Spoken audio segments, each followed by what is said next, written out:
না কোনোদিনও ছিল না, কোনোদিনও হবেও না। এই যা দেখছি আমরা একটু আশাবাদী নই। রাত্রির বেলা এরপর দিনের বেলা দখল করব, সমস্ত জনজীবন স্তব্ধ হয়ে যায়, যেন কাউকে কাজে যেতে দেবো না। আমরা সব কাজ করা বন্ধ করে দেবো, না খেতে পেয়ে মরবো, পুরো রাজ্যের গোটা লোক না খেতে পেয়ে মরে যাবে, সেই দিন দেখবো কার চোখ খোলে। মেকআপ ভ্যানে বসে থাকি, তখন তো স্টুডিওর একটা দারোয়ান এসে আমাদেরকে রেপ করে মেরে দিতে পারে। না কোনোদিনও ছিল না, কোনোদিনও হবেও না।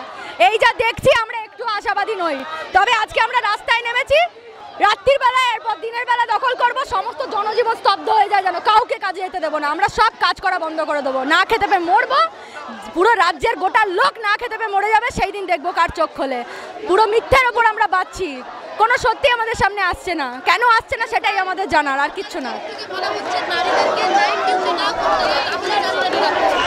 তা আমরা যারা অ্যাক্টিং করি আমরা নাইট শুটিং করবো না? মেকআপ ভ্যানে ঢুকে একটা দারোয়ান এসে রেপ করে মেরে দিয়ে যাবে, তার দায় কে নেবে? আমরা যখন নাইটে আউটডোর করি, যখন একটা মেকআপ ভ্যানের মধ্যে একা শুটিং করে যখন মেকআপ ভ্যানে বসে থাকি, তখন তো স্টুডিওর একটা দারোয়ান এসে আমাদেরকে রেপ করে মেরে দিতে পারে। তখন কার সে দায়টা কে নেবে? তাহলে আমরা শুটিং করা বন্ধ করে দেবো? আমরা যারা এন্টারটেনমেন্ট ফিল্ডে কাজ করি, আমাদের টেলিভিশনের আর্টিস্ট, প্রত্যেকটা দিন আমাদের 14 ঘন্টা শুটিং করতে হয়। আমরা শুধু টেলিভিশনের ছোট্ট জায়গাটা সারা রাত সারা দিন 14 ঘন্টা এভরিডে, মাসে একদিন ছুটি, তাহলে আমাদের নিরাপত্তার দায়িত্বটা কার? আর ভাই আমি অত বড় সেলিব্রিটি নই, আমার পিছনে 10টা বাউন্সার নেই। আমি আজকে সাধারণ মানুষের সাথে এসেছি, আমার একটা বডিগার্ড নেই, আমার বন্ধুরা আছে এখানে।